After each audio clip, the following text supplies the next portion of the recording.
the unnamed person is. Sanford's name was on 5 search warrants. KELO's Lauren Solik is digging into the documents, and we'll have a closer look coming up tonight at 6. The second thing you need to know at 5, Governor Kristi Noem will have a challenger for next year's Republican primary election. State Representative Steve Haugard made it official today, announcing that he plans to run for governor in 2022. We're going to hear from him and what he has to say about the current administration and his vision for South Dakota tonight at 10. People living in Sioux Falls will now have a choice between curbside and valet garbage service. The City Council voted 6-2 to change a city ordinance that bans curbside garbage service.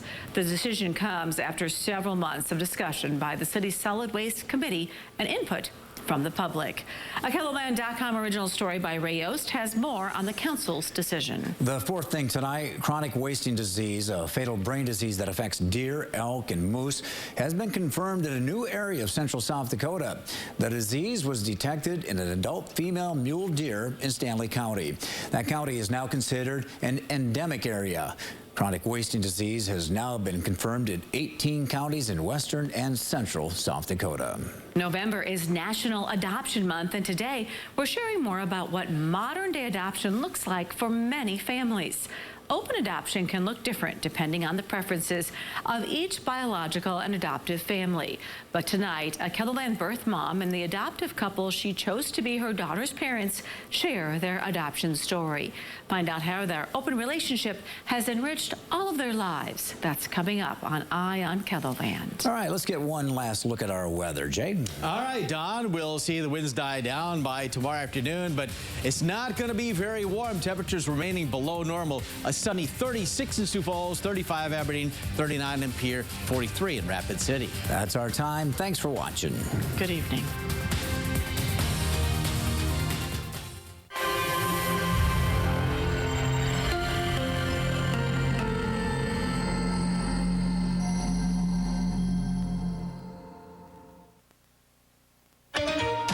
Tonight, the courtroom drama and the surprising turn in the trial over Ahmaud Arbery's killing.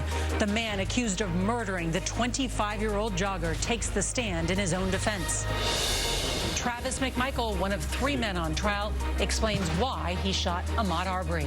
I want to give my side of the story. Jail time for the so-called QAnon shaman, the January 6th rioter sentenced to more than 3 years in prison. Tonight, his extraordinary speech likening himself to Jesus and Gandhi. The judge's reaction. Historic censure. Congress votes to rebuke a Republican lawmaker after he's depicted killing Alexandria Ocasio-Cortez in an anime video posted on his taxpayer account. Overdose deaths skyrocket. The number of Americans killed reaches a record high during the pandemic. How fentanyl is fueling the crisis. Rittenhouse verdict watch, the latest from Kenosha, Wisconsin. Thanksgiving travel alert. New details on a major storm expected to slam the U.S. just as millions hit the road for the holiday. Supply chain crisis, our rare access to one of the world's busiest ports, where workers tell us why it takes so long to get products from ships to shelves. And that 10-year-old who tried to take Pope Francis's cap. Tonight, his mother tells us about the miracle that came next. This is the CBS Evening News with Nora O'Donnell, reporting from the nation's capital. Good evening, and thank you for joining us. We want to begin with testimony today from the man who shot and killed Ahmaud Arbery. Travis McMichael is accused of murder along with his father and a neighbor who chased Arbery through their Georgia neighborhood before killing him. The men say they suspected Arbery of burglaries and were attempting to make a citizen's arrest. McMichael told the judge that he wanted to tell his side of the story, and he teared up as he described the moment he fired his shotgun 3 times at the unarmed 25-year-old, calling it a life-or-death situation. McMichael says he fired in self-defense when Arbery tried to take his gun. Prosecutors say there's no evidence of Arbery committing crimes in the neighborhood to justify the chase and the deadly encounter. Arbery's killing has prompted Georgia lawmakers to repeal most of the state's citizens' defense law. CBS's Omar Villafranca leads off our coverage from the courthouse in Brunswick, Georgia. Good evening, Omar. Good evening. A bit of a surprise that Travis McMichael took the stand. Only time we'd really heard from him was 911 calls or police body cam video. But today, he gave his version of what happened. I want to give my side of the story. I want to explain what happened. Instead of invoking the Fifth, Travis McMichael gave the jury a first-person account of what he says happened the day he shot and killed Ahmaud Arbery. McMichael broke down crying as he described the final deadly confrontation captured on cell phone video as a fight for his life. What were you thinking at that moment? I was thinking of my son. It sounds weird, but that was the first thing that hit me. What did you do? I shot. Why? He had my gun. On February 23rd, 2020, his father, Gregory McMichael, spotted Arbery running from a home under construction. The younger McMichael says he grabbed a shotgun and jumped into his truck with his father. Prosecutors have argued that the McMichaels and William Roddy Bryan chased Arbery through the neighborhood after suspecting him of burglary. Did you want to stop Ahmaud Arbery and talk to him? I did. Michael also talked about his law enforcement training while in the Coast Guard and mentioned how pulling a weapon on someone can make them comply. During cross-examination, prosecutor Linda Dunikoski discussed his point further. So you learned as part of your time in the military that you can't force people to speak with you. That's correct. Okay.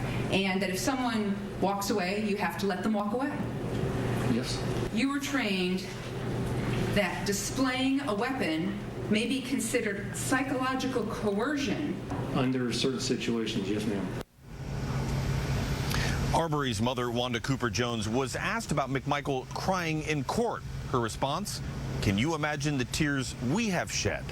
Cross-examination of McMichael will continue tomorrow. Nora? Omar Villafranca, thank you.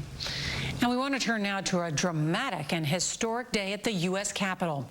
Republican Congressman Paul Gosar of Arizona became only the 24th member in the history of the House of Representatives to be censured.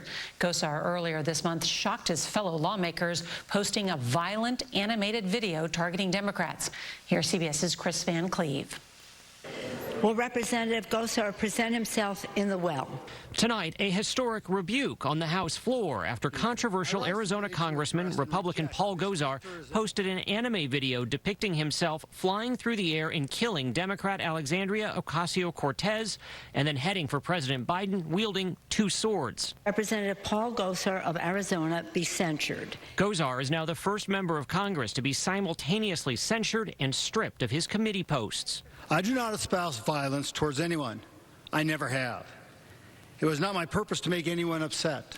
Gosar's censure, a punishment just short of expulsion from Congress, was pushed by dozens of House Democrats, including Ocasio-Cortez.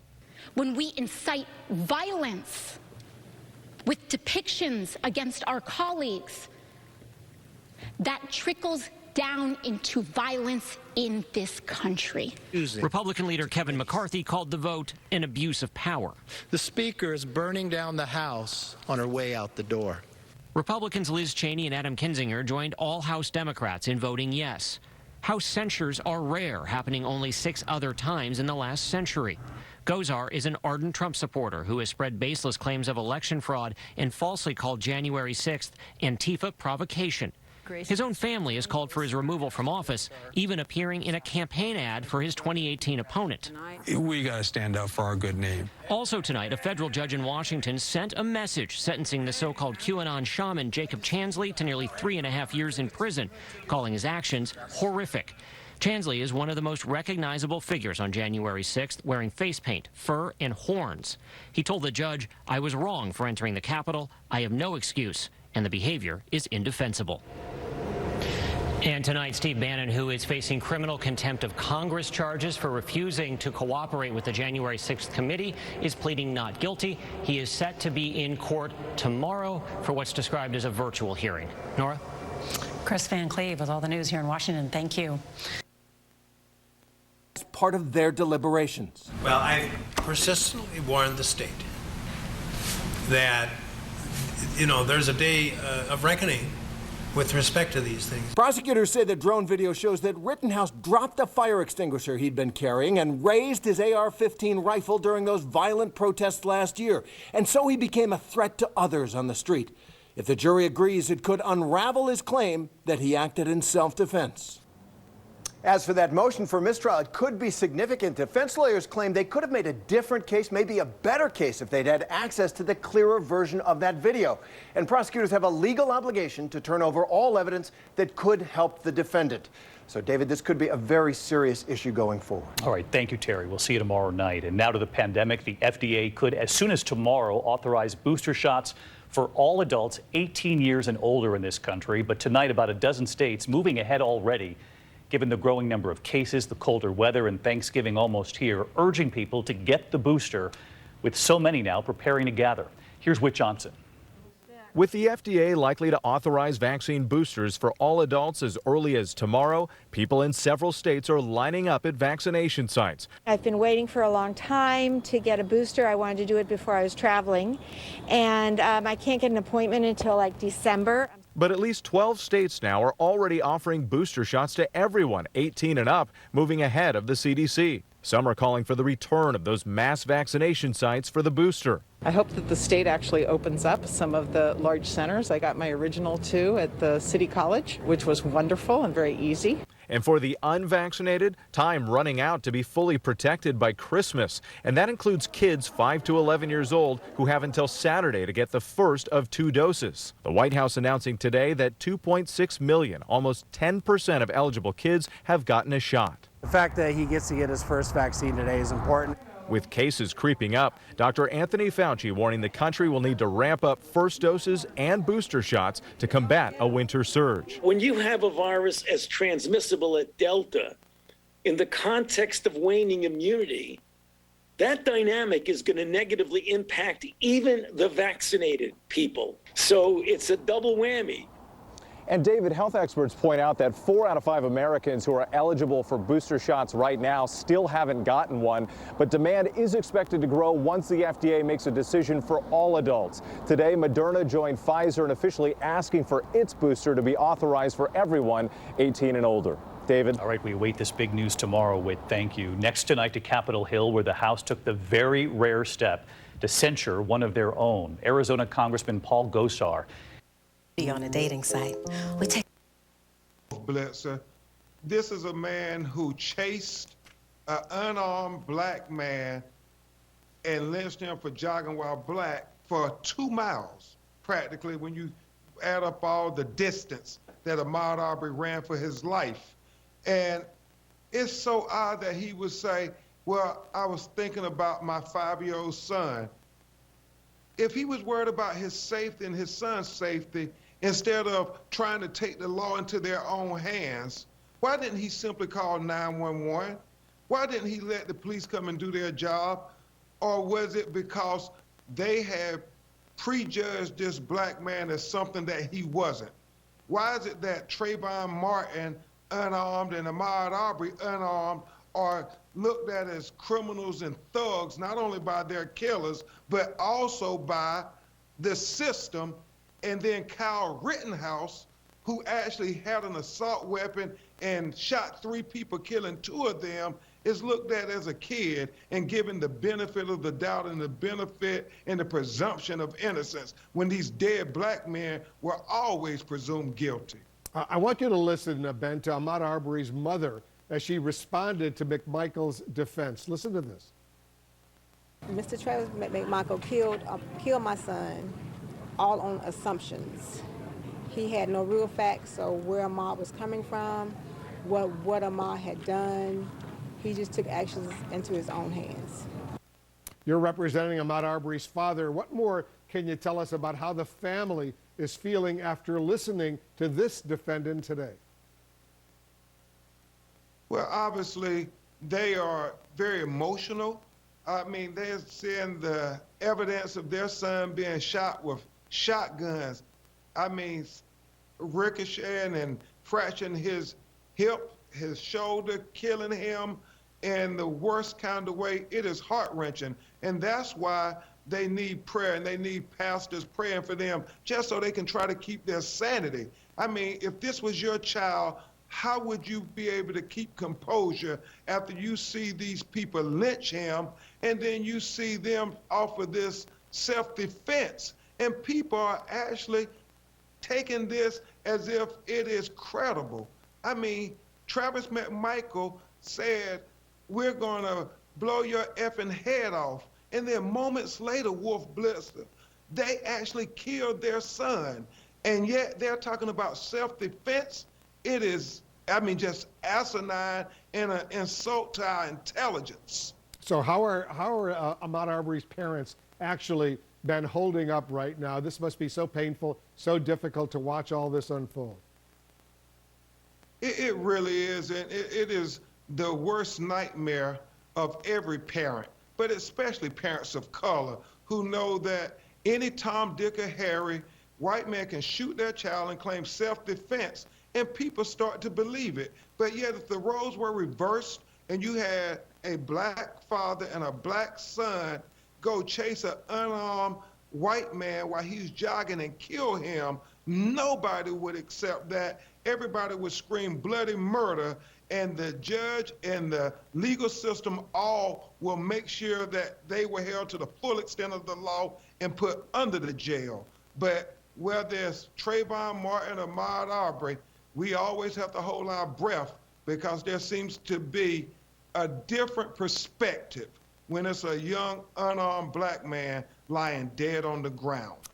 All right, Ben, we will continue this conversation. The trial resumes, obviously, tomorrow. Ben Crump, appreciate your joining us. Thank you. Thank you. Coming up, I'll ask a member of the FDA's vaccine. 20%. When people say, why aren't the dock workers moving faster? What are you thinking? Right away, I feel like I'm the bad guy, first of all, but hey, I tell them we're doing our part, we're doing our best. He could easily unload faster if there were somewhere to put the containers. Why aren't there trucks lined up for miles to pick up all this stuff and get it out of here? I suppose they don't have a place to put it because the container has become the warehouse with just-in-time delivery.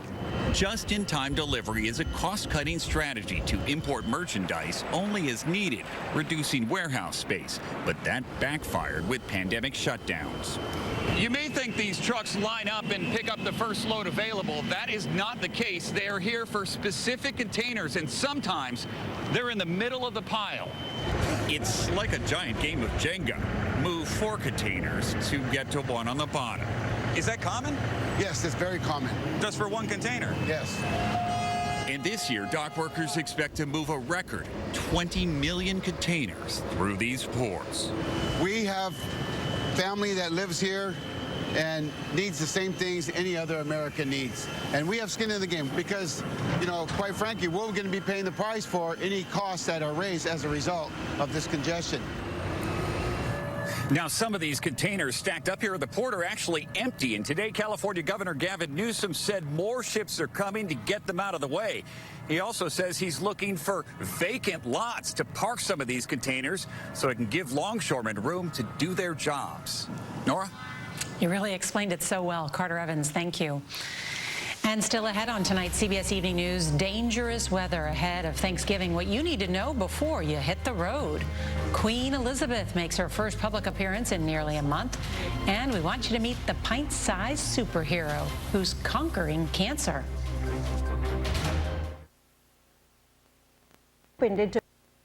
Hardly any precipitation on the way other than a chance of a couple of sprinkles here and there and a couple of flurries. That's about it. But temperatures are dropping into the upper 20s in Aberdeen and Watertown. Just about everybody, though, at least in the mid to upper 30s and a few low 40s as well. The wind's still an issue, especially in central and western South Dakota, where it's between 25 and 35 miles an hour. Wind gusts aren't that bad in the southeastern parts of the area, but in northeastern South Dakota and again central and western parts of the state, they are still over 40 miles an hour. We're going to continue to cool down tonight to the low to mid 20s, a few upper 20s further south and east, but we are going to remain much cooler for the day tomorrow. only getting into the mid-30s, a few upper 30s and low 40s in extreme western South Dakota. But that will leave us with some warmer air to look forward to on Friday, starting out the day in the upper 20s and lower 30s, and then more 40s and 50s are on the way back in for Friday afternoon. Better chances of 50 in the western part of the state.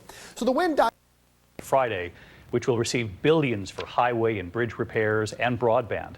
The vice president telling George Stephanopoulos in GMA late today, bringing internet to all corners of rural America will help countless families. It's historic in nature, at least the biggest investment in infrastructure in a generation in America. When we're looking at an issue like internet and access and affordability to high-speed internet, well, ask any parent who lives in rural America or lives in an area where either internet is not accessible or it's not affordable. What we are doing is bringing internet to families, understanding this is about their children's education, it's about the ability to run a small business. And we'll have much more of George's interview with the vice president tomorrow morning on GMA. When we come back here tonight, what could be a significant storm across several major travel hubs for Thanksgiving week, from Minneapolis to Chicago, New York to Boston. Ginger's going to take an early look for us. And later tonight, Thanksgiving pies made in America, creating jobs. What can I do with vaccine mandate on large employers? The bureaucrats saw the writing on the wall, and a court blocked the vaccine mandate last weekend. The victory doesn't. Not about the last war or the last conflict, but the future. And everybody in this room knows that the future is going to be based upon newer and newer and newer technologies. So research. What can I do for you today? First Western is all of those things. Is in the present. So as somebody who's a satirist, I really don't have to look very far. As I started writing this book, the pandemic was just starting, but also the Trump administration was going full tilt. And as someone who came from a failing superpower, I was born in the Soviet Union, this felt very familiar to me, this combination of incompetence and gross negligence. So it was a kind of Chernobyl moment for me. What's the funniest thing about the pandemic? There was nothing funny about the pandemic except for the fact that one restaurant near us was very known for its hand sanitizer. They had such a beautiful hand sanitizer that people started flocking to it, and that made its way in the book.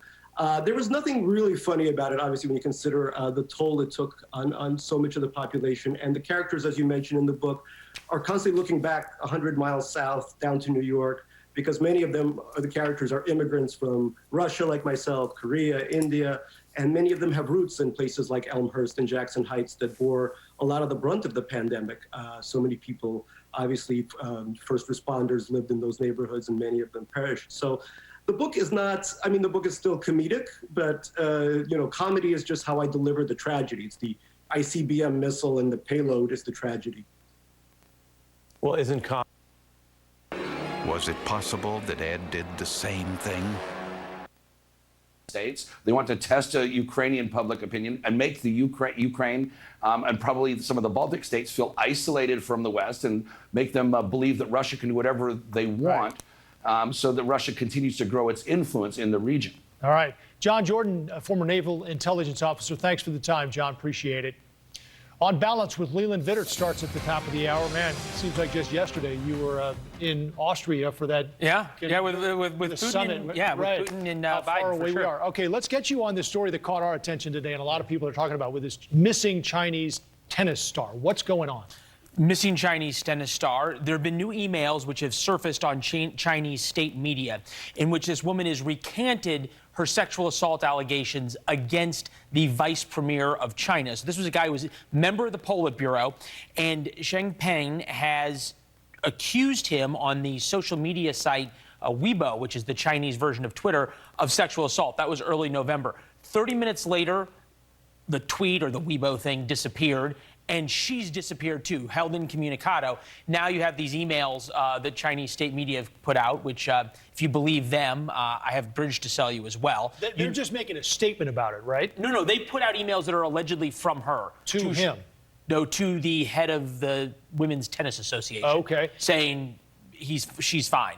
Look, Chinese propaganda. But the bottom line is you have a woman who's accused a high-ranking Chinese official of sexual assault, very famous woman, and she has been disappeared. Right. Which is kind of par for the course with the Chinese. Look, they did it with Jack Ma, the head of Alibaba, when his britches got a little too big for Xi Jinping. But the important question for me here is, where's LeBron James? Where's Kim Kardashian? Where's all of these other athletes calling out the Chinese government and saying, wait a second, you can't do this to people? They're nowhere. Well, a lot of tennis players have. That's for true. Sure, yeah. All right, top of the hour, On Balance, Leland Vittert. We'll see you then. Thank you. See you then. Hero jogger saved the day, and it's all caught on video from the Ring doorbell camera. How the jogger saved pets from a burning home. That's ahead. Grade and capability so been portrayed accurately to the American people, but really what this jury has to decide is, was he acting in self-defense or not? And then when you look at the broader picture that Ben just talked about, to me it's just so shocking in this country how we all rush to judgment on both sides, right? We immediately go into our camps, we defend, we say that someone's guilty right away. We do all these things without having heard the facts, without having heard the trial, and I think that that's dangerous for the justice system in our country. People need to be able to believe in the outcome and to be able to believe in a jury by your peers. And it's very concerning to me that many people in this country don't. Yeah, and media coverage is a part of it, Howie. I have been so struck by how much of the mainstream media smeared and vilified Kyle Rittenhouse as a white supremacist. All the victims were white, and as a murderer.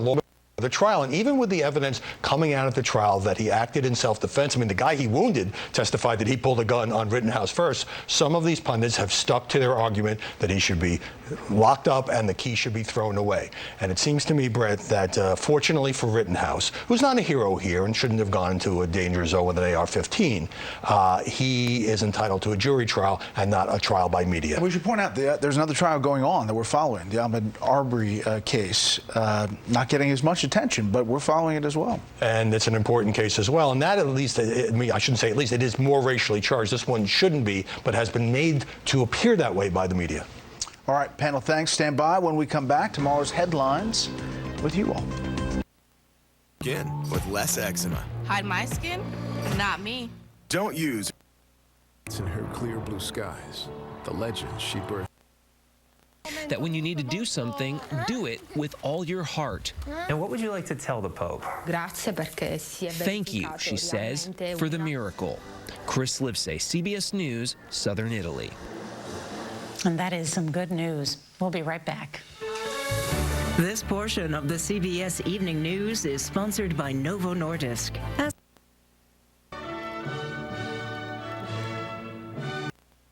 To help you create the perfect piece of visibly firmer skin in just 4 weeks. Neutrogena. Medical system, the best drugs from across the world. And to be able to do that in the amount of time that it was done and to manufacture those drugs in a large scale is nothing short of amazing. And personally for myself, my family, we've discussed this with our doctor. We got the vaccine early on when it became available, and I've encouraged Pennsylvanians to speak with their own doctors and make their own decisions about the direction they want to take. And many Pennsylvanians have. And I think Mr. Keller knows this as well. We now are at over 70% of our Commonwealth vaccinated, which begs the question for me, whatever happened to herd immunity? Whatever happened? Every one of us were in the room early on during this vaccine when we heard from Dr. Fauci and heard from other experts who talked about herd immunity. And they were talking about herd immunity being achieved when about 70% or even less after we learned that COVID was not as fatal as was originally feared. The etching is gorgeous. 1,200 fight infections, including tuberculosis, serious infection. Qualifies for certain tossed 3-month prescription. $1,700. Afterlife is spectacularly entertaining. What the hell is going on? It's one of the biggest and best films of the year. I don't know how we're going to top this. Ghostbusters Afterlife, rated PG-13. How do Sugar Ray Leonard's feet feel when he gets the proper support from Skechers Arch Fit footwear? Sugar's feet feel sweet. so you should wear footwear that provides the support we all need. Skechers Arch Fit. I'm on fire. Hot feet, hot feet. Try Skechers Arch Fit with expert certified support. Domino's new oven baked. Not play here. Pass just was wonky.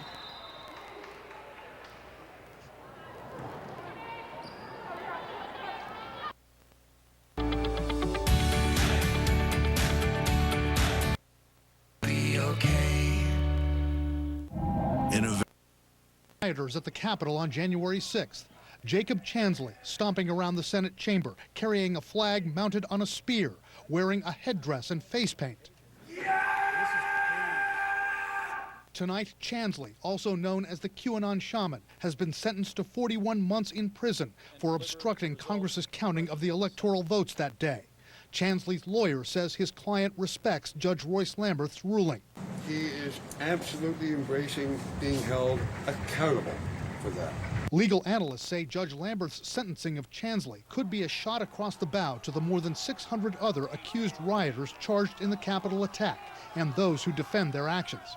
It's a message to those that still feel that the whole thing was okay, to climb over the Capitol, to deface the Capitol, to instill violence. All those videos that we've seen, people that are trying to deny this, that this was a serious event. It's a message, no, it's not okay for this to happen in America. With his outlandish costume and brazenness, Chansley became the very symbol of the insurrection. He got to the podium in the Senate chamber just minutes after then Vice President Mike Pence vacated that spot. Court documents say Chansley left a note for Pence. To allow us to send a message. Chansley's antics since the insurrection have also been controversial. He went on a hunger strike in jail until he was allowed to be served organic food behind bars. He asked for and was granted a transfer from one jail to another. His lawyer claimed he was suffering from mental health vulnerabilities on the day of the attack. Certainly he changed completely from the day of January 6th, and if you look at the video on how he acted on January 6th, this is a different person. Chansley also angered Judge Lamberth when he did an interview with 60 Minutes Plus and made a comment that the judge later called out as a lie. Police were waving people into the building. Analysts say Chansley's punishment could influence other judges in Capitol attack cases. Maybe this will give political cover for judges that might be sheepish about stronger sentences. Now, for his part, Jake. 2 for 6. Crowded hospitals are with COVID-19 patients in KELO as health officials continue to urge people to get vaccinated. Plus, you have to be okay with knowing that, you know, you're being able to be a mom through a different way. We talk with a KELO family about their long and emotional journey through the adoption process still ahead. Good evening. The search warrants at the center of an investigation involving T. Daddy Sanford are unsealed. This follows a South Dakota Supreme Court ruling from October saying the public had a right to know about this high-profile case involving the billionaire philanthropist. KELO's Lauren Solik has been going through the warrants, and she joins us now with the details on what she has found. Lauren. In 2019, a DCI special agent requested 5 search warrants. Each document includes Sanford's name and says officials were looking for evidence of possession and distribution of child pornography in Minnehaha County. Throughout 2019, investigators searched T. Denny Sanford's phone records and online accounts. The accounts include his AOL email account. They looked at everything sent and received from January 2019 through December 2019. Search warrants were also issued to Mid-Continent Communications and Verizon. The Midco warrant focused on a specific IP address he allegedly accessed on June 27, 2019. The Verizon warrants focused on specific dates in May and June of 2019. Midco and Verizon were prohibited from notifying Sanford about the warrants. The search warrants label Sanford as a defendant. However, the state has admitted that was a mistake, as Sanford has not officially been charged. In a statement to KELO News, T. Denny Sanford's attorney Marty Jackley said the ultimate fact remains that the investigating authorities have not found information to support criminal charges. T. Denny Sanford is a longtime donor to the Sanford Health Organization and owner of First Premier Bank and Premier Bank Card. A statement from Sanford Health's president and CEO can be found on KELOland.com. I reached out to First Premier Bank and Premier Bank Card as well for a statement, but have not heard back yet. You can read the full documents connected with this investigation that are open to the public on KELOland.com right now. All right, thanks, Lauren. Charges have been dismissed against 3 members of the U.S. Marshal Service in a vaccination dispute. 3 supervisory marshals were accused of allowing a deputy marshal to leave the courthouse in Aberdeen with prisoners in tow. And that came after the marshal refused to tell the judge whether she had been vaccinated against COVID-19. Federal Judge Charles Kornman had directed that anybody in his courtroom be vaccinated. However, a recent court document says that all the charges in this case have been dismissed. It's official. South Dakota lawmakers will subpoena the former director of the state's appraiser program. This afternoon, the legislature's executive board voted 14-1 to allow lawmakers to question Sherry Bren. Now, she was one of the people who took part in a meeting involving Governor Kristi Noem, her daughter Cassidy Peters, and other Labor Department officials. This is after Peters' appraiser application was denied. Peters later received her license, and Bren left her job. She also received a $200,000 settlement from the state. The Governor Noem has defended the meeting involving her daughter, saying it was focused on improving the state's appraiser program. Today, 2 members of the executive board said that's what they want lawmakers to focus on too. They do not want them asking Bren about personnel issues. All right, let's get a check of our weather. It was a lot cooler. Arbery committed a crime the night in question. That final shot, he disengaged, and at that point, he let go. He turned and continued to run down Satilla. And at that point, I was in shock. Prosecutors arguing there's no evidence Arbery had ever stolen anything in the neighborhood, nor that the defendants ever tried to make a citizen's arrest. Prosecutors say the defendants deliberately and intentionally murdered Arbery. You didn't tell your dad this is a really, really bad idea that could go really wrong for us and we should just stay here and call 911. You didn't say that, did you? I didn't. Ron Allen joining us now. Ron, what's been the reaction from the family of Arbery to this unexpected testimony today? I just spoke to his mother, who says she hopes that all 3 defendants testify. She wants to hear in their own words what they were thinking that day. She said that based on the testimony today, she thinks the men made all the wrong and possible assumptions about her son, and they had no reason to shoot and kill him. All right, Ron Allen leading us off tonight. Thank you. Tense hours as well at that courthouse in Kenosha, Wisconsin, where the jury finished a second day of deliberating the fate of Kyle Rittenhouse as his lawyers made a new demand for a mistrial, this time over some video evidence. Gabe Gutierrez is there. Tonight, the jurors in the Kyle Rittenhouse trial are apparently wrestling with video evidence. Their first question: do we view videos in private or in courtroom? So my nightmare has come true. Attorneys sparred over how best to replay videos for the jury, showing the incident last August when Rittenhouse shot and killed 2 men and wounded a third during unrest following the police shooting of Jacob Blake. How crucial are the videos to this case? They are vital. The prosecution put their whole case on a drone video that seemingly appeared out of nowhere, out of thin air. The defense filing a motion accusing the prosecution of intentional misconduct and withholding evidence. The defense argues prosecutors did not share a high-resolution copy of this drone video until 2 days before closing arguments. The prosecution says it didn't realize it was a lower quality copy. Whenever you request a mistrial, you're setting up for an appeal. Judge Bruce Schrader also addressing questions about why he allowed the defendant to randomly pick the 6 alternate jurors instead of a court clerk. An uncommon practice, but one the judge says has been his policy for about 20 years. I think people feel better when they have control. The judge also taking on public criticism of the attorneys in the case. I'm going to think long and hard about live television of a trial again next time. Gabe, folks tend to read a lot into what the jury is asking for. What kind of questions, how many questions do they have today? Lester, they asked 3 questions today and spent about 45 minutes looking at various videos. Just a short time ago, the judge dismissed the jury for the night, and they're expected back here to resume deliberations tomorrow morning. Lester? All right, Gabe, thank you. With COVID cases increasing again, Moderna today asked the FDA to authorize booster shots of its vaccine for all adults. Pfizer has asked for similar emergency authorization, which is expected to come as early as this week. Separately, Dr. Fauci noted today that 62 million eligible Americans remain unvaccinated.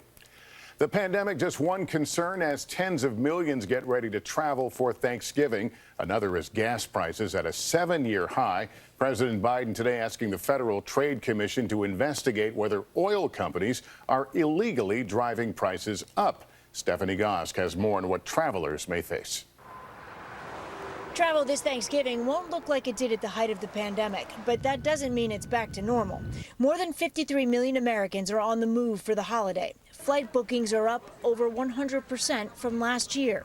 Is the system that's out there ready to handle all these people? Actually, no, it's not. I'm afraid that this year it's going to be a lot more difficult to travel than it has prior to the COVID period. Airlines are understaffed, and many airports are too. There aren't as many rental cars, and they cost more, averaging nearly $100 a day. Gas prices are up over 60% in the last year. Adding to the headaches, a storm is developing that forecasters say could cause disruptions from the Midwest to the East Coast. Rain, thunderstorms, strong winds, lake effect snow, and heavy cold wind chills moving Sunday, Monday into Tuesday morning. Here are some important tips. Buy travel insurance. Show up at the airport 2 hours early for domestic flights. The TSA says it has enough staff, but lines will be long. Everybody wants to travel. Everybody wants to have a good experience. Companies as he searches for a way to lower gas prices. Biden has ordered the Federal Trade Commission to look into whether illegal conduct is pushing up prices at the pump. He did not cite any specific evidence of wrongdoing in his letter to the FTC, but he says prices remain high even though oil and gas companies' costs are declining. Oil companies say prices are surging because of increased demand since COVID-19 lockdowns. This is Biden's latest move to ease gas prices. Earlier this year, he failed to convince oil-producing nations in OPEC to increase supply. For some kids, the holidays may not bring up good memories, but today a special tree went up and you can help those kids have a very Merry Christmas. Phil. And we cooled off today quite a bit compared to yesterday. We brought in some wind as well, but that wind should be dying down across the area overnight into tomorrow. We'll let you know what to expect heading into the weekend coming up at about 6:16. Phil, thank you. While it might not dominate the headlines, we are still in the middle of a pandemic and a shortage of nurses continues to trouble local health systems. We will take a look when we come back here on KSFY. DAKOTA 211 points to close at 35,931. The Nasdaq fell 52 points. The S&P 500 slipped 12. Still to come on the NewsHour, one of the alleged killers of Ahmaud Arbery takes the stand in Georgia. Why the Build Back Better legislation could have a large effect on prescription drug prices. A Chinese tennis star appears to accuse a top government official of sexual assault, plus much more.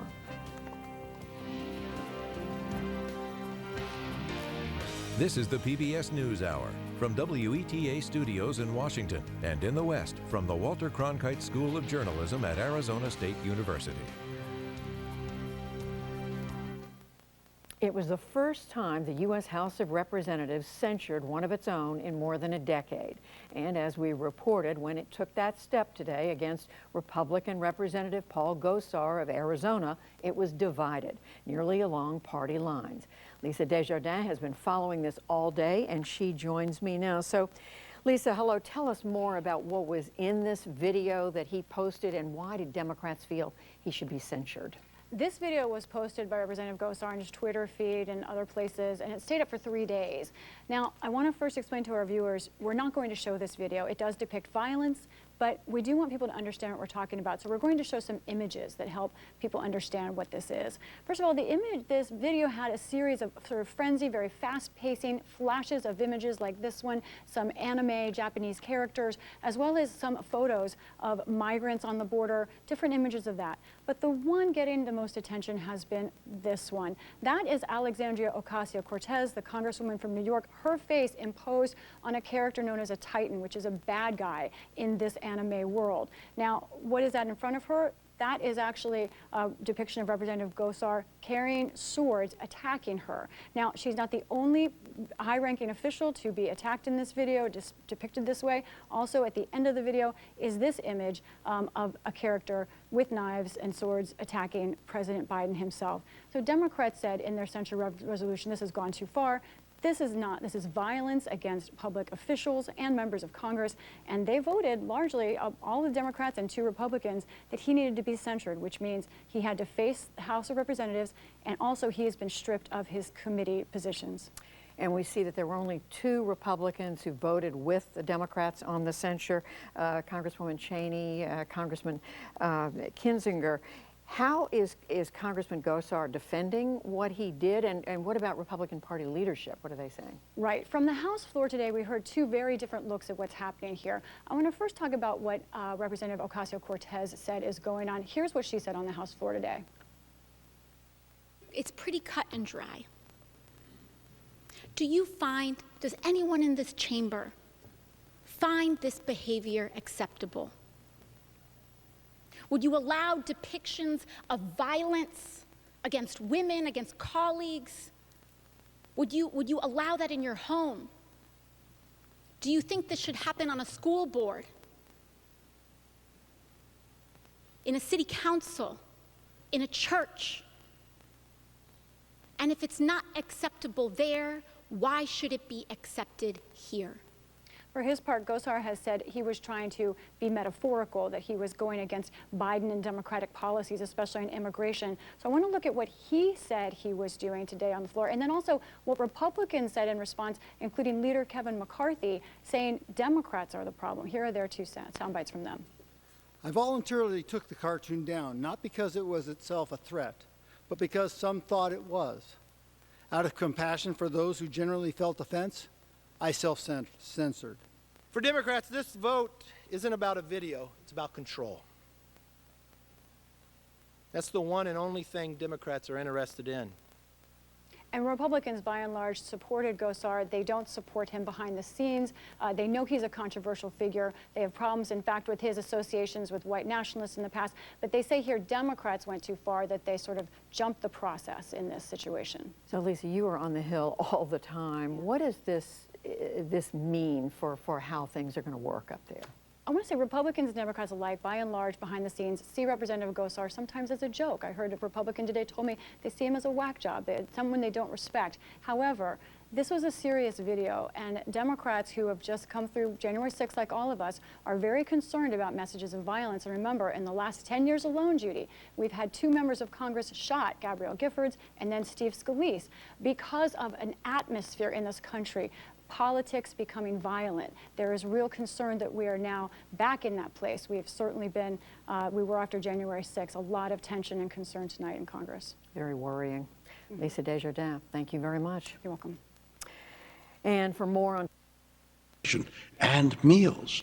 And 3, check if your zip code has the benefit. That adds up to $148 a month. That's up to $1,700 a year. And I thought 2020 was the most important election in my lifetime, and I've been doing this for 40 years. I actually think 2022 is more important, because after everything that happened in the aftermath of 2020, it's gotten worse since Donald Trump left office, in my view. It's gotten worse. If they get away and take power in that, after all of that, it's only going to be extended further and further and further. The Republican Party today is a failed political party in a democratic country. It is a failed political party. It no longer is interested in governing. It's no longer interested in policy for the sake of bringing people together or solving our problems. It has no interest in that. It is an aggrieved party that all they're worried about is trying to cancel the idea that we're they do not want us to be a multicultural, multi-diverse country. They don't want it. They don't want it. And there's a name for what they are doing now, and it is called fascism. We need to not be afraid to say it. Matthew Dowd, Dave Gosar, thank you both very much. All right, up next on the ReadOut, as we wait for a verdict in the Kyle Rittenhouse murder trial, the man who shot and killed Ahmaud Arbery takes the stand in Georgia. And Senator Elizabeth Warren joins me on the concerns Americans have about inflation and what Congress and the White House still need to do to help people who are struggling. Plus, an exclusive interview with Julius Jones on the eve of his execution in Oklahoma. And I'll talk with Nicole Hannah-Jones about America's long history of convicting people of color without even being sure they're guilty. The ReadOut continues after this.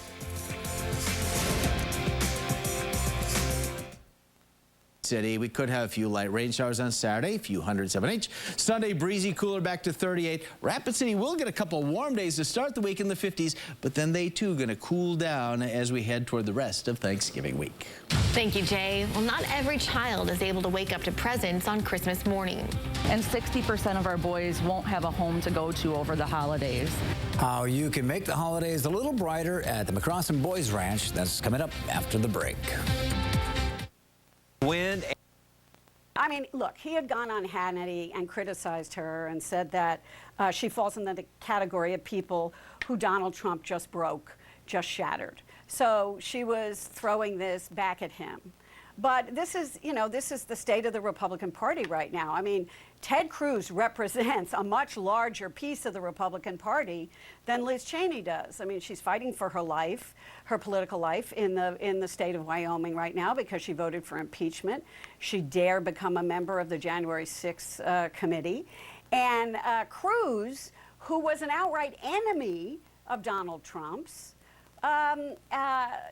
is now defending him at every turn. I'm presuming Cruz wants to run for president.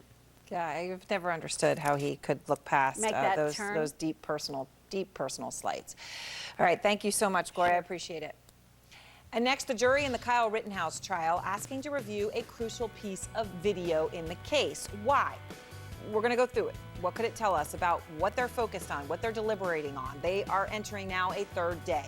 And a tennis star accusing a Chinese leader of sexual assault, of rape. And now, no one knows where she is. She's missing. The Chinese government is trying to pretend it's okay. And he became the face of the deadly insurrection, and tonight paying a heavy price for his role on January 6th. Aaron Burnett out front, brought to you by Sleep Number. Don't miss the ultimate Sleep Number event. Save 50% on the new Sleep Number 360 limited edition. Is insulin when you need it, decreases sugar. Saturday and into Sunday, and then we'll drop it back down to the 30s Monday, and then our Thanksgiving week forecast is continuing to look dry with high temperatures in the 30s and 40s. For Aberdeen and Bristol, your 10-day forecast is also looking dry for the next week and a half all the way through Thanksgiving with high temperatures in the 30s and 40s. And for Pierre and Burke, South Dakota, your 10-day forecast now showing dry weather staying with us the next week and a half all the way through Thanksgiving with high temps in the 30s and 40s. Stay with us. There's much more coming up after the break. This year's Value Bonanza sales event at your local Dakota Plains New Holland dealer gives you more ways to save. Still have his support, and we're moving forward united as a party to push back against President Biden's Build Back Better agenda. I'll tell you, most of the angry phone calls that I've gotten from people outside of New York are simply because they believe I voted for a bill that contained the IRS agents doubling to target Americans. They don't want to pay for that extra 87,000 IRS agents. They don't want to pay for amnesty. They don't want to pay for expanding welfare without work requirements or any other social programs. That is why people are extraordinarily upset, and that is why the Republican Party is united, and we hope some moderates will be as courageous to join us in standing up against those who want to fundamentally change our country. You said you had a conversation with President Trump, but it was his criticism, your vote and the vote of other Republicans, that it appears has generated much of what Americans are saying to Republicans. I just want to quickly play an excerpt of what your Republican colleague Fred Upton released to the public. This is what he was left in a phone message from an American voter. Traitor. That's what you are. You're a piece of traitor. I hope you die. I hope everybody in your family dies. You piece of trash mother. To what extent do you hold former President Trump responsible for generating this kind of reaction? I don't think he's responsible at all. I mean, this is an individual who made the decision to make that phone call, which I think is incredibly inappropriate. But why would the former president be blamed for that? That doesn't make any sense. I think what has really been the issue is the misinformation surrounding the infrastructure bill. And as I've tried to point out, it is 100% cover to cover, real infrastructure, critical to my district and other districts across the country. What people are mostly upset about is the Biden's Build Back Better bill, that reconciliation bill that we are currently fighting in Washington. We don't want to see more government control and intrusion in our lives. We don't want to see more taxes, more mandates.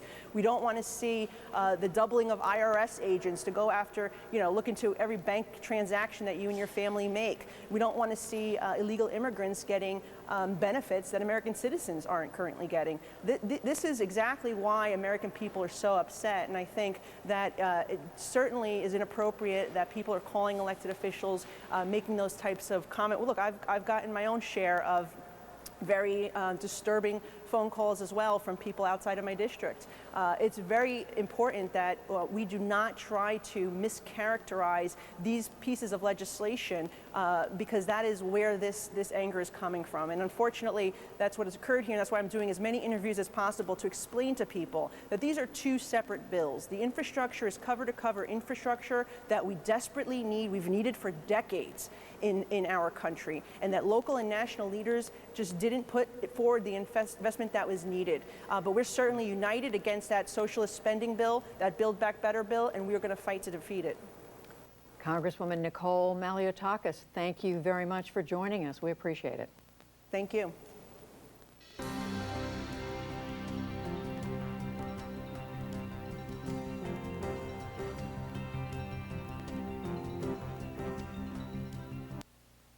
Saliha's father says he knows she's too young, but that he had a terrible choice to make. Take the dowry now or watch all the family starve. I'm forced to do this. I'm keeping 5 alive. One has to be sacrificed. Benazir and Saliha sit alone by their homes. The other girls, who like many here use henna to dye their hair red, keep a little distance. Perhaps weary, they too will soon become hunger brides. Relief organizations say more than half of Afghans are at risk of starvation. The Taliban are not hoarding food or stopping aid distribution, and they call on the United States and other governments to unblock funds frozen since their takeover. Lester? All right, Richard, thank you. I know a lot of that difficult to see and hear, but an important story to be told. We'll take a break. Up next, how a high school football team is inspiring America. With less moderate to severe eczema, what's to stop him from doing this, so I shot. We should say the prosecution has disputed that characterization of the events. Joining me now is Margaret Coker. She's editor-in-chief of The Current, which is a nonprofit, nonpartisan news organization in southeastern Georgia. She's been covering the trial in Brunswick since it started last month. Margaret Coker, great to have you on the NewsHour. So we just heard there from Travis McMichael. Can you tell us a little bit more about what he is claiming on the witness stand that happened in this fatal moment? Yeah, Travis McMichael is, of course, the younger of the two McMichaels. He and his father are the co-defendants, along with their neighbor, William Roddy Bryan. You know, the actions that they took that day are now under the microscope. Travis McMichael has always been straightforward, saying that he killed Ahmaud Arbery. The jury's going to decide whether that was murder or whether that was self-defense. And Travis McMichael took the stand today to try, as he said, put things in his own words and his own context, what was going through his mind when he decided to grab his gun along with his father and chase Ahmaud Arbery through their mostly white neighborhood on the outskirts of Brunswick in this small corner of southeast Georgia. Now, what Travis is trying to do is make himself more human. You know, he's a person that has been characterized by the special agents who decided to finally arrest him and his father and their co-defendants. He's been depicted as someone who is a white racist, a white supremacist, someone who had a Confederate flag vanity license plate, someone who might have actually used the N-word when he stood over Ahmaud Arbery after he shot him. You know, these are the kind of depictions that his defense lawyers say are nonsense, that his family say is nonsense. And so he's been trying to put a human face on the events of that tragic day, February 23rd, 2020. The defense also argued this week that they moved for a mistrial, and they also said that all the charges should be dropped. What is the basis on which they're making that argument? They say clearly that nothing illegal happened that day. They have always put forward that their clients have done nothing wrong, that they acted both within Georgia law, which at the time allowed for a citizen's arrest, and also that they acted in self-defense. They say the prosecution hasn't hit that bar, even to show that those crimes were committed. The judge, of course, has denied all of those motions, and so here we have the defendants finally taking the stand. And what do you make? Cartoon killing begets real-life bloodshed. What is so hard? What is so hard about saying that this is wrong? Congressman Paul Gosar shared a silly Japanese cartoon video, deleted it off Twitter, and now he's the first congressman to be censured in more than a decade. So why stop there? Let's censure Nancy Pelosi over her family's shady stock trading. Or why not Cori Bush, who lied about being shot at by white supremacists? Or how about Eric Swalwell, who slept with the enemy? Fang Fang, the Chinese spy. Lowering my A1C, CV risk, and... Is there an EV for me? EV for me? What about me? Me? And give them a lot of credit for wanting to be very thorough with their deliberation. Right, and slowing it down. I mean, that is important, right? Because you can't capture in the chaos and melee, the darkness, what really happened without doing that. I mean, Ellie, they also rewatched two. And what also makes them extraordinary. Don't ever underestimate a deaf person because they can't hear.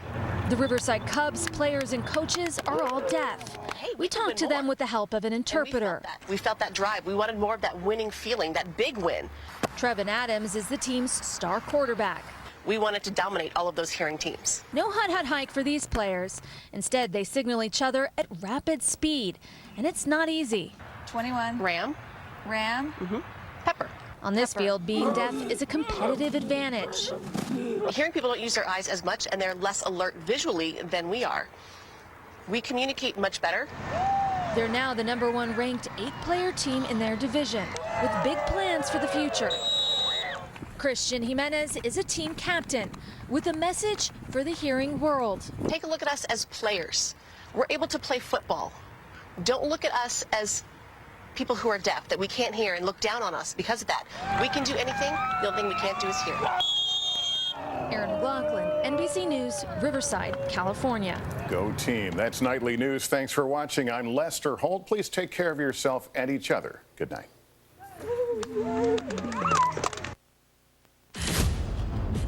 Why have you been following me? You're the key to saving. November 18th, Denny Sanford Premier Center. Tickets on sale now at Ticketmaster.com and Venue Box Office. Millions have witnessed this electrifying concert experience. Trans-Siberian Orchestra's Christmas Eve and Other Stories live. Denny Sanford Premier Center, November 18th. The story continues. Catch Dakota News Now at 9 on Fox Sioux Falls. It's news when you want it.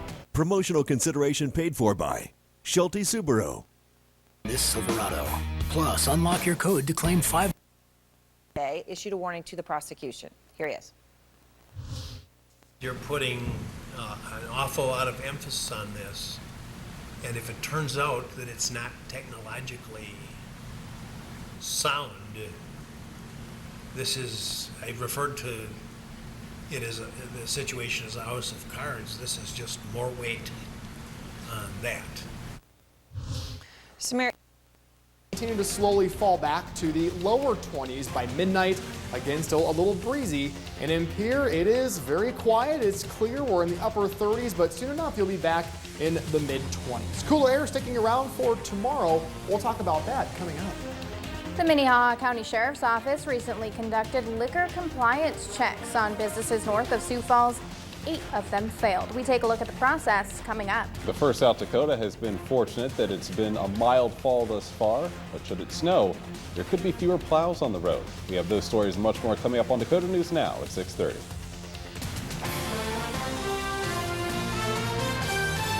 This is Dakota News Now. And good evening, everyone. I'm Sam Wright. I'm Andrea Anderson. The current worker shortage is impacting industries all throughout the state. And now, as we head into the winter months, there's a heightened need for snowplow drivers. In our top story here at 6:30, Scott Ingen tells us how this could impact operations as snow begins to fall this season. It's that time of year where you're going to start seeing trucks like these out on the road if you haven't already. And while they serve a critically important service to South Dakota, the state, as well as the city of Sioux Falls, is still searching for drivers. The South Dakota Department of Transportation is capable of running 400 snowplows during the winter. But right now, 25 of the DOT's 66 shops statewide are understaffed. We could have up to maybe 20 to 30 trucks that if we need them, we wouldn't be able to get on the road just to where we're at with the available drivers. If those positions aren't filled, the impact will fall on residents. If we don't have drivers in those trucks, we're going to have to prioritize. Obviously, our interstate is going to get that first priority, so some of our secondary highways may not see as many plow trucks on those roads. It's a similar story in the state's largest city. Sioux Falls Street Operations Manager Dustin Hansen says, while the full-time workforce is strong, there is still a need for part-time drivers. This year we have about probably 7 or 8 as of right now, and typically we average 15 to 20 with the goal of being 25. Both operations are counting on construction workers signing on once they're done working for the season. A lot of times individuals that will get laid off from those construction companies will come down and work for us during the winter. The DOT is offering a $500 bonus to drivers and has increased the minimum wage to $19 per hour. We're definitely trying to do some different things to attract and fill those trucks so we can get out there and plow the roads. With winter storms already hitting some parts of the state, filling these positions as soon as possible is critical. Obviously, it's a huge safety risk if we can't get out there and have enough drivers to clear the roads. There's definitely that satisfaction of getting out there and knowing that you're providing a safe highway and letting people do what they need to do that day. If you'd like more information about how to become a snowplow driver, you can just head on over to your Dakota News Now app and follow the links attached to this story. In Sioux Falls, Scott Ingen, Dakota News Now. We would like some more information on the weather department, so we turn to meteorologist Tyler Roney. And a little bit windy today and chilly, so we kind of got rid of that warm air. But what else do we have to look forward to? Well, certainly not going to be looking forward to any snow anytime soon, as Scott. Plans for vaccine manufacturing for the coming year. But developing nations have been struggling with delays and shortages for months. Moderna reportedly will supply 56 million more doses to the global vaccine initiative known as COVAX. But far more is still needed. William Brangham is back with that story. While the U.S. and the European Union have gotten doses to roughly 70% of their populations, the rest of the world lags far behind. Across the African continent, just over 6% have been vaccinated. In developing nations, it's even lower. Just around 4% of people have received their first shot. Joining me now is someone whose job is dedicated to righting that imbalance. Dr. Seth Berkley is the CEO of the Gavi Vaccine Alliance, one of the key partners in COVAX. Dr. Berkley, great to have you back on the NewsHour. Broadly speaking, help us understand why this imbalance exists. I mean, you have gotten hundreds of millions of doses out the door to nations, but it's still less than you had hoped thus far. Why is that? Well, it's a really interesting question. When a pandemic occurs, of course, there's a number of things you need to have happen. First, you have to figure out whether you have a countermeasure, in this case, vaccines, and we're really lucky. We had vaccines. Most of them have worked. We saw the first vaccine 327 days after it started in terms of it being made available. So that was the good news. The challenge was wealthy countries, of course, bought up all of the doses at the beginning. And when we started COVAX, of course, we had no money for purchasing these doses and had no staff. So we had to build those efforts as well as set up things like the no-fault compensation schemes, the regulatory approvals for countries. But of course, right now, it is really picking up. We've delivered more than 500 million doses, and by the end of the year, we expect to have a little around. Having any government officials attend as part of a diplomatic boycott. Until tomorrow, that which you can do today. Our Caitlin Collins tonight, and this is just 2 days after Biden held a virtual summit for the Chinese President Xi that went about 3 hours. And as satellite images show, China's military has built mock-ups of a U.S. Navy aircraft and other warships and have been targeting them with missiles. Out front now, retired 4-star Admiral William McRaven. He was the 9th commander of the U.S. Special Operations Command and oversaw the Osama bin Laden raid.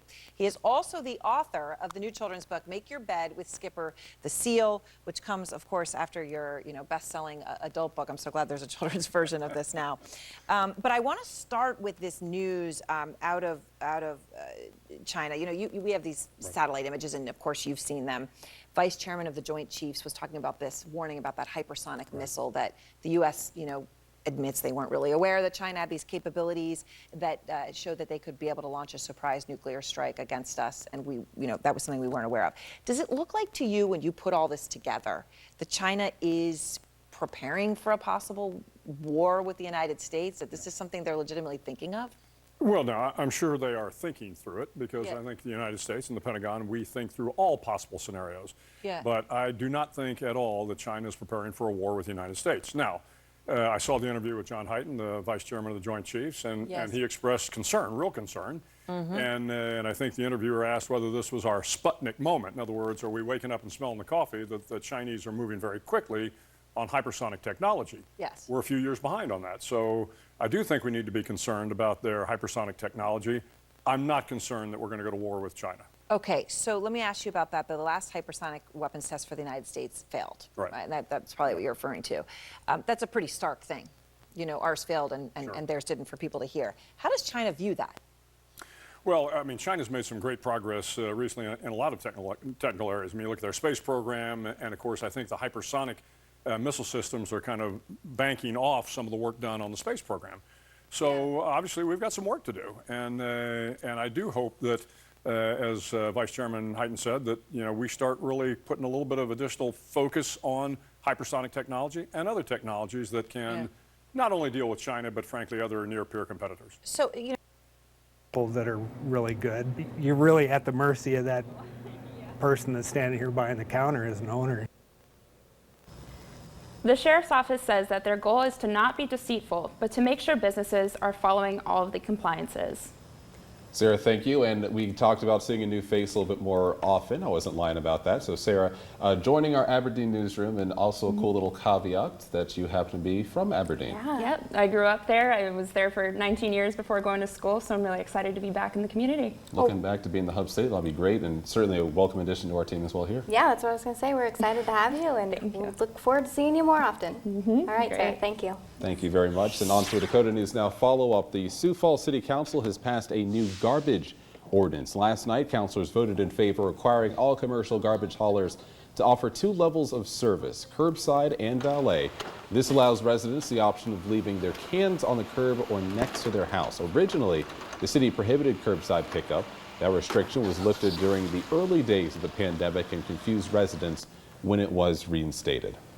President Biden is calling for an investigation into oil and gas companies as he searches for a way to lower gas prices. Biden has ordered the Federal Trade Commission to look into whether illegal conduct is pushing up prices at the pump. He did not cite any specific evidence of wrongdoing in his letter to the FTC, but he says prices remain high even though oil and gas companies' costs are declining.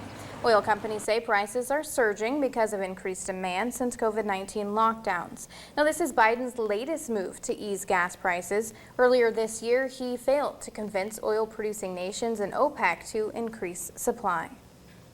Black Friday sales are constantly evolving, and that includes Target, where sales are no longer on a single day. Details on what to expect in about 15 minutes. Tyler. Andrea, was a lot cooler this afternoon, and that trend's going to continue tomorrow, but by Friday, warmer temperatures will be returning. We'll talk about that in your First Alert forecast. Thanks, Tyler. 95% of Americans expose how regulators are drawing up a new plan to keep a dangerous chemical from slipping through the cracks. That story when we return. Catch Dakota News. Big or small? And selling meth out of our home. I didn't know what a hangover was, but looking back now, I was definitely hungover at 11 years old. As a teen, she began using crystal meth. In her 20s, her addiction eventually eclipsed everything else. I couldn't keep a regular job working 8 hours. Drugs was more important to me. Lived that life for well over a decade. Started selling drugs and eventually got caught by the federal government. And right after my arrest, that's when I found out I was pregnant. Pregnant, fighting addiction, and facing a 10-year sentence, Winner decided to change. She entered rehab, got clean, and 2 months after giving birth to her son, reported to prison. She served 1.5 years of a 4-year sentence and says that time was transformational, thanks to a number of programs available inside. When she got out in 2016, she was ready for a new life and knew exactly what she wanted to do. You know what's funny is when I was running and gunning, my favorite thing to do when I got high was build and fix computers. Just a few months free, staying in a halfway house, she landed an interview for a retail position in a Microsoft store. Here I was fresh out of prison, and now I'm interviewing with one of the biggest tech companies in the world. And I knew if I could get my foot in the door at this company that my life would drastically change. So do you get the job after the interview? She hired me right on the spot. Winner knew her record would show up in a background check, so she decided to be upfront and lay her cards on the table. All of those certificates of rehabilitative classes that I took in prison, I had all of them. And so I scanned them all to my cloud drive and I attached them to that letter and I sent it off because I wanted them to see that I wasn't lying. Unfortunately, they came back and said, we are not going to move forward with your hire. So to go from that to having that offer taken away, yeah, what did that feel like? It was devastating. I felt like I was forever going to be punished for my criminal record for the rest of my life, that I was going to be wearing these invisible handcuffs for the rest of my life. And although I had paid my debt to society, it wasn't enough. Shelley Winner had just run into the same barrier as millions of other formerly incarcerated people. But because this job was in San Francisco, Shelley had access to something most don't, a law that gave her the legal grounds to fight for that job. In 2014, San Francisco's mayor signed the Fair Chance Ordinance, requiring employers to consider mitigating circumstances and evidence of rehabilitation for any job applicant with a criminal record. It also requires employers to prove that criminal record is relevant to the job before turning down the applicant. On those grounds, Winner challenged Microsoft's denial in 2017. She was invited to re-interview and this time got the job. I was so excited.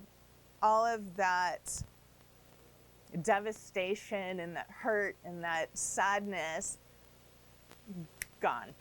I mean, I was just ecstatic. And I remember the recruiter, she says, wow, you know, I've never had a response like this before. I said, girl, I have gone through it. So if this law wasn't on the books and Shelley hadn't called you, what would have been her recourse? She wouldn't have had any direct recourse. Patrick Mulligan leads San Francisco's Office of Labor Standards Enforcement, which implements that Fair Chance Ordinance. There's 70 million Americans, adult Americans, that have some sort of arrest or conviction history. The employment is regarded as probably the #1 issue regarding recidivism in this country. So I think issues that affect 1/3 of the adult population, I think, are important for everybody. Across the country, behind this vault door is over 600 million rules that prevent public sector employers from asking about incarceration on a job application. But only 15 states and 22 localities require the same for private employers. And even fewer states, cities, and counties include laws for private employers that are as strong as San Francisco's. There will be people who say, shouldn't employers be allowed to say who gets to work for their companies and who doesn't? They do, but there are some restrictions on that. We already have laws in place around racial bias, discriminatory practices, and this really just falls among those. So the systems are there to help vet and qualify candidates quickly and get you the right people, which is the right thing to do. The challenge is the system looking for people that can help your company change? Jason Ford is a Microsoft executive who met Winner while she worked in the retail job. What if you were only known for the worst thing that you have ever done? He saw a TEDx presentation she gave in 2019, advocating for other formerly incarcerated people, and says he was immediately impressed. And the reason that I know this is because the worst thing that I'd ever done landed me in prison. Ford wanted to promote her from retail to his corporate team. This time, when her background check raised concerns, Ford pushed back. We are really focused on trying to be very thoughtful and inclusive. Sometimes you have to push the systems to catch up to it, but sometimes the systems don't know that these communities are areas that we can tap into for talent. And so it just takes, I think, a forceful perspective for people to lean in. And that includes formerly incarcerated people. Formerly incarcerated people are a huge population. They have to be contributing members of society. So maybe not all of them are going to be capable of doing some of the things that we're asking, or maybe not all of them bring the diversity that we would need, but there's no way that none of them do. Earlier this year, Microsoft joined the Second Chance Business Coalition, a group of major corporations pledging to expand hiring and advancement of people with criminal records. Winner is now 2.5 years into her corporate job, working in Surface tablet sales to other businesses.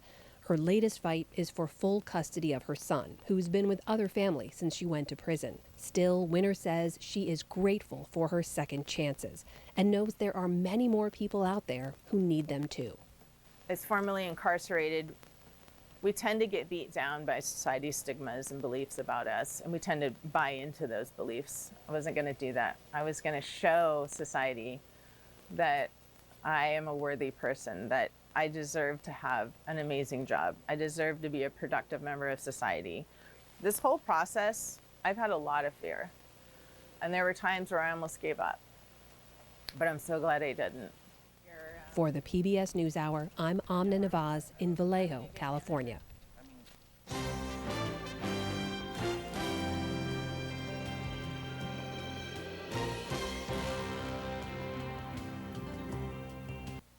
Look at this, over 100 million Americans have had COVID, and if you ask the CDC, well, how do these people react? The people who have had COVID and recovered, how often do they get sick again? Do they spread the disease very well? Fear that black people were going to rise up against the white Americans who held them in slavery led to an endearing fear of black people, which is what leads to the young man Stinson being killed, which is what leads to Trayvon Martin being killed, is this fear of black people that is an inordinate fear. So we wanted to expand the project so that we could really dig more deeply into the aspects of American life that are still being shaped and corrupted by the legacy of slavery. And for the children's book specifically, when the project came out, I kept hearing from parents again and again, particularly black parents, that we don't want to wait until our children have grown into adults for them to have an origin story, for them to have an understanding of the role that black Americans have played in shaping this country, and most importantly, the democracy. And they wanted something that they could put in the hands of their children to give their children a sense of pride about our story and our legacy. Because as you know, Joy, so often we're taught that black people just took it, that we're in Africa doing nothing, waiting for someone to come steal us, and then once we were enslaved, we just waited for someone to come free us. And as if we have no agency in the American story, and we do. We are the primary democratizing force in this country, and the children's book really is the book that I wish I would have had when I was a child. Me too. Me too. I want to show a great picture as we are run out of time, unfortunately, but I want to show this great picture. There's some archival photos in the adult book, and this is a picture of your dad. I hope you can see it on the screen in the chapter on democracy. Give us some context. What is that picture? So this is my father in Germany. He was a military veteran. The time in Germany, this was a man who was born on a cotton plantation in Mississippi, and joining the Army is what allowed him to see the world and to see himself as an American in a way that he couldn't at home. And so these were some of the greatest years of his life, and he didn't live to see this day, but I have to imagine wherever he is so proud. Absolutely. The book, The 1619 Project by Nicole Hannah-Jones and Renee Watson. It's illustrated, I love great illustration, by Nicholas Smith. Congratulations on the book. I will be buying not only for myself, but as Christmas presents to give to other people, because you know I love to give out your book, sister. Thank you very much. I appreciate you, Nicole Hannah-Jones. Thank you. Thank you so much. Cheers. All right, still ahead, an exclusive. Be streaming this huge event. You can catch all the action live by signing up at foxnation.com. But tonight favors the brave. Thank you.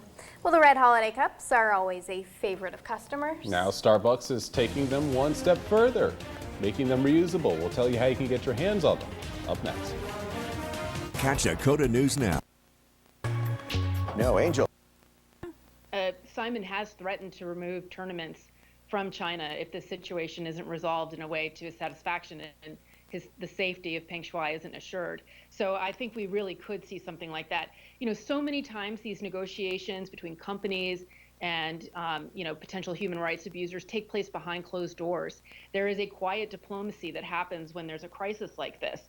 And so to make such a public statement challenging China's version of what's happening here, is a risky play from the WTA. And I don't know exactly what the end is going to be, but there's potential for real damage here in this relationship. I want to talk about this in the larger context of the Me Too movement in China. Peng's original social media post, as you know, Jane, was deleted within minutes by censors in China. They're very good at that. How big of a problem are these allegations for Beijing, given the stature of this sports star, as well as the stature of this government official who is allied with the president Xi Jinping himself?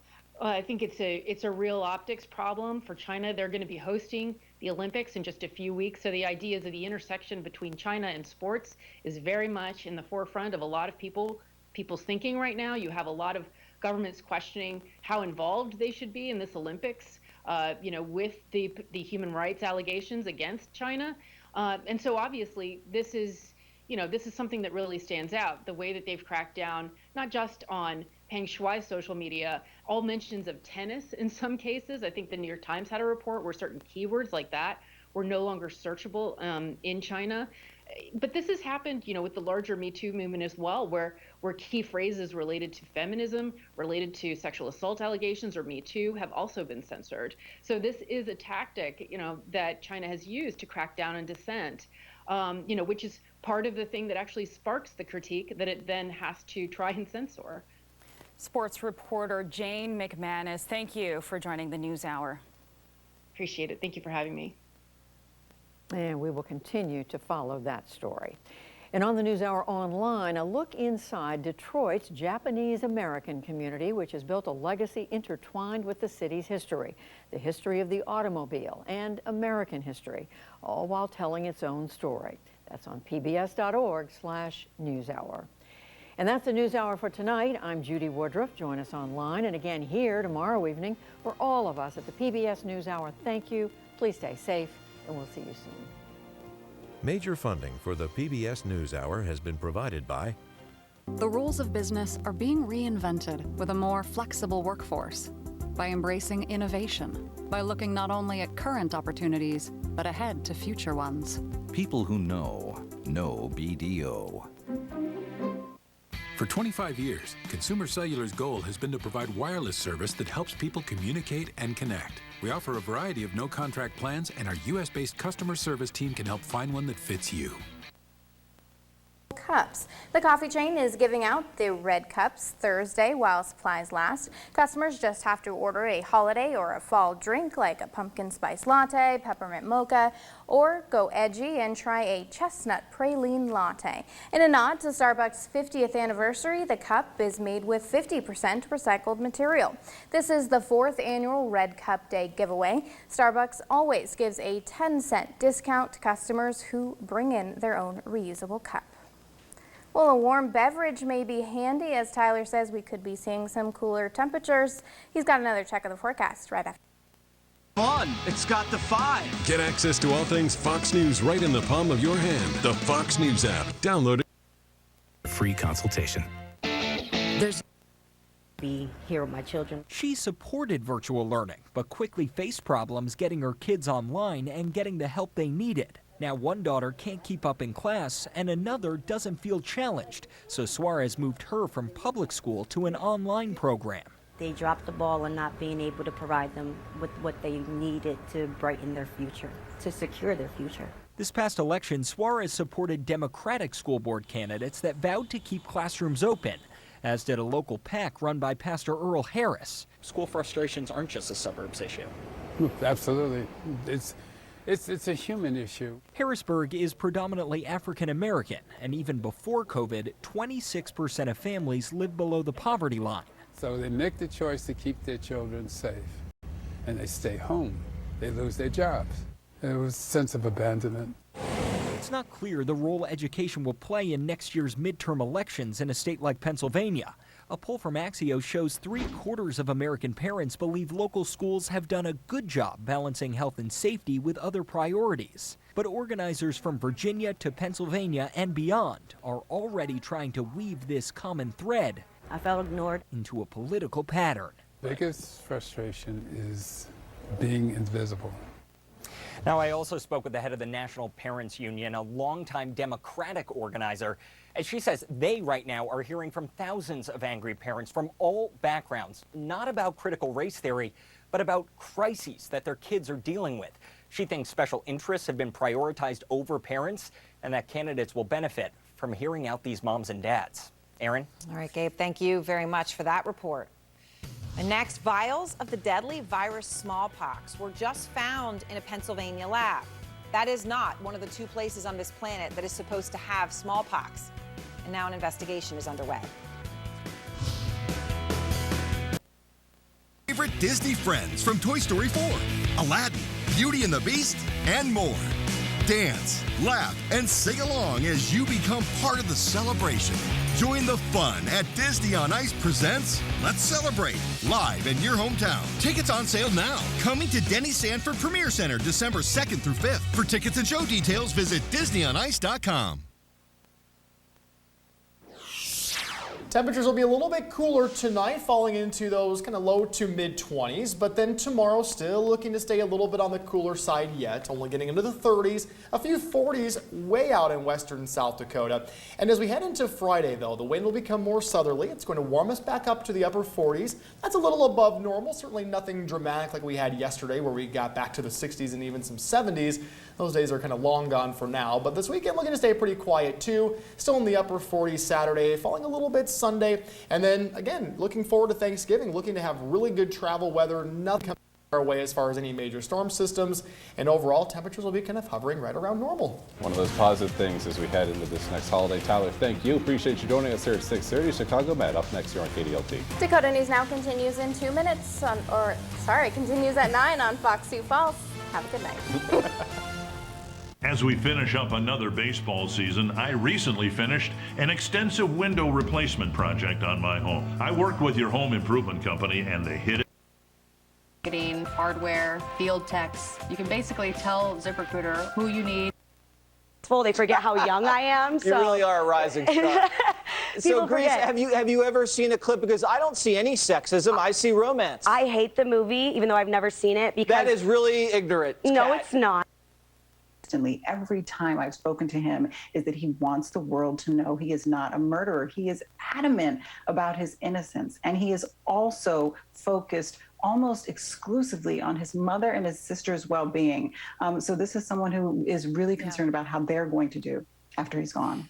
As well, we should all be. We should just be praying for that family. Governor Stitt, if you are watching this or you get a clip of this, you can easily show mercy to this young man. Let him fight for his freedom. My God, we have to be better than this at some point in our history. Mara Scavacampo, thank you. Thank you. And that's tonight's ReadOut. On with Chris Hay starts now.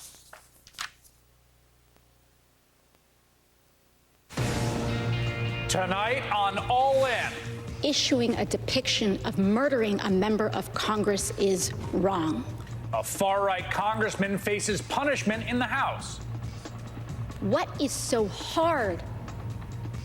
What is so hard about saying that this is wrong? Tonight, the Paul Gosar vote. and the rising tide of political violence and violent threats in America. Then, why the so-called QAnon shaman had the book thrown at him at his sentencing hearing today. Plus, as Rittenhouse deliberations continue, can we talk about this judge for a minute? But what do they talk about? Optics nowadays? Is that the word for things? That was a bad optic, I thought. Then surprising new job growth revisions, shipping containers finally moving out of ports, why there's genuine good news about America's booming economic recovery. But All In starts right now.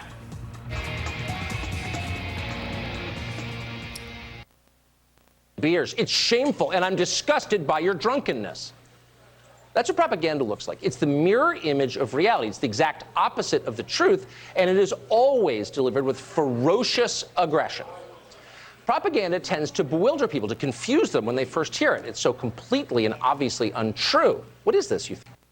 And yet, for that very reason, because it's so ridiculous, so absurd, propaganda tends to be effective. People are by pointing fingers elsewhere and neglecting the fact that the last censure vote was an example of Democrats disciplining themselves. When a Democrat congresswoman said Israel was hypnotized the world, that supporting Israel is all about the Benjamins, and that 9/11 was, some people did something. The Democrats actually defended her. Why? Rules for thee, but not for me. Well, keeping them honest, when Congresswoman Ilhan Omar tweeted those remarks, the House Democratic leadership condemned them.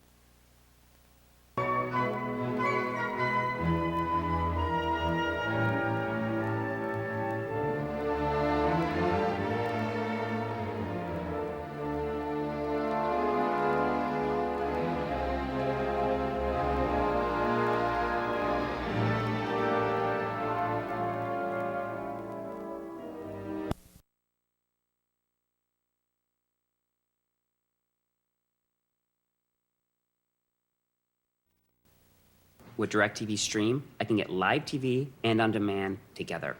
Watch Serena Williams, Wonder Woman. Serena, Wonder Woman. Serena, Wonder Woman.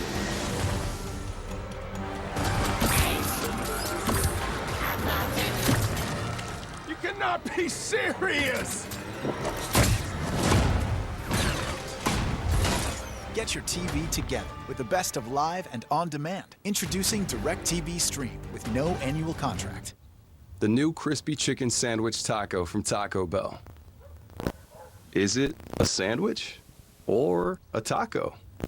Which side are you on? Try it with special pricing on the app.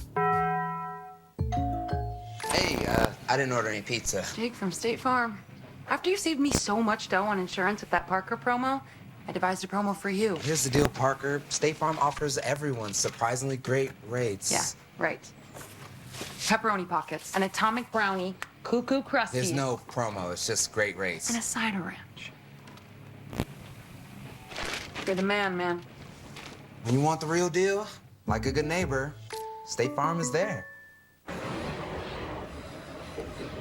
Smooth like butter, like a criminal undercover. Don't pop like trouble, breaking into your heart like that. Do the booty. A sidestep right left to my beat. I like the moon rock with me, baby. Know that I got that heat. Let me show you 'cause talk is cheap.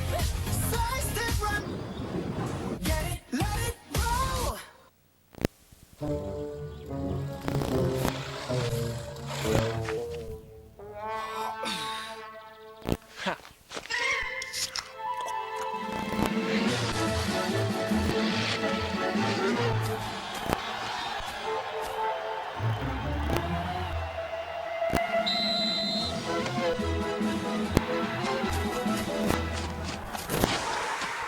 Red Bull gives you wings. Whoa, listen to this. The first Venom Legendary Carnage fan screening reactions are in. Yummy. It's the most insane film of the year. Venom, rated PG-13.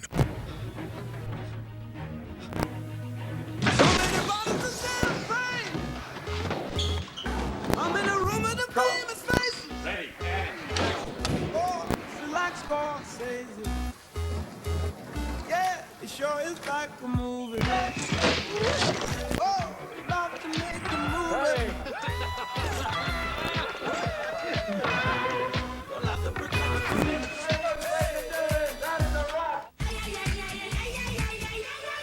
I am 100%. We're dancing. Here I come. Oh. I'm gonna do it all. Okay, and that's a yeah. I'm a dancer now. With the weather changing, it'll be time to bundle up before you know it. Make sure your home or business is ready for the colder season with Beatty Forsyth. From heating systems by Lennox to air purification, Beatty Forsyth offers multiple services to get you exactly what you need for your home. We're there to help with the layout and design right down to installation and maintenance. Call today and get a free estimate on a new Lennox system. Beatty Forsyth, solution-focused, service thinking.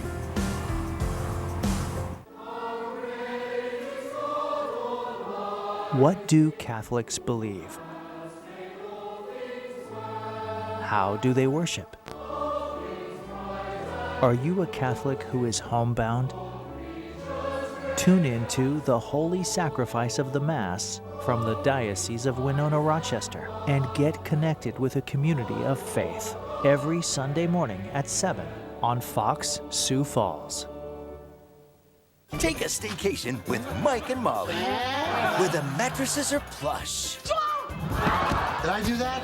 I'm gonna need another beer. The drinks are ice cold. It's got flaxseed, kale, and 3 different kinds of rum.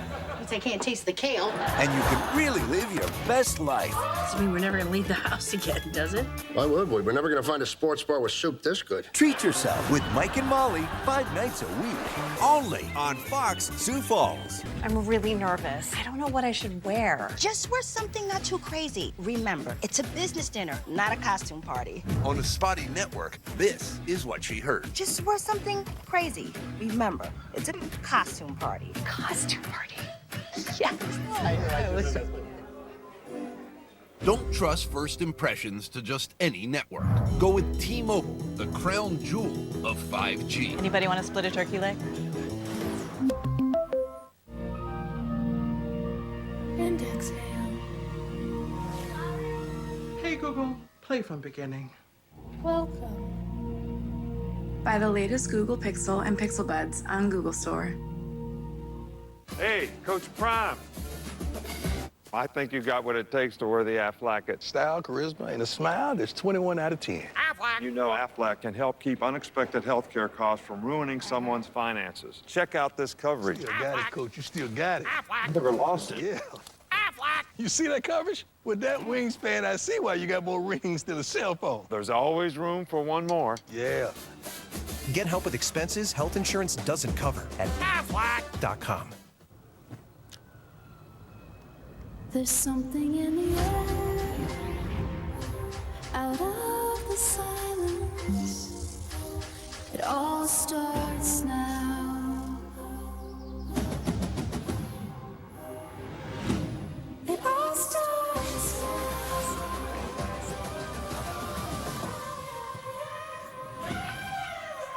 It all starts now. Tomorrow. I can't see the pad. Hang on. The blackout continues. This thing is holding up my thread, cat.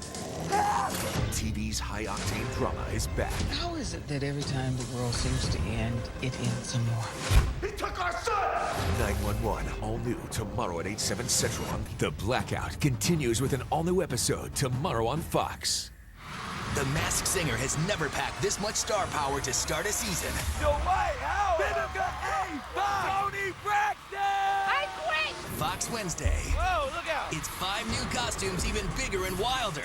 Group B did not come to play. This is gonna be a dog fight. With a surprise twist that throws everyone off. We said we were gonna blow your mind! Plus an explosive reveal too good to miss. Whoa. I don't believe it! The Masked Singer, all new Wednesday on Fox.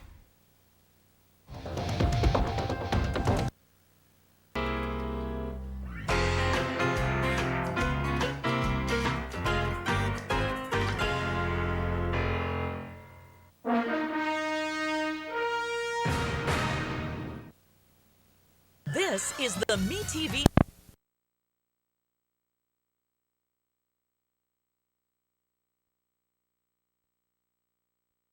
33 remaining.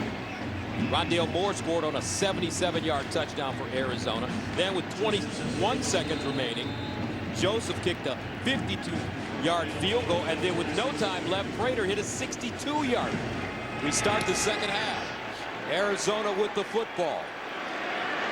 And they'll run it from inside their own 5 with Moore. Hits the sideline and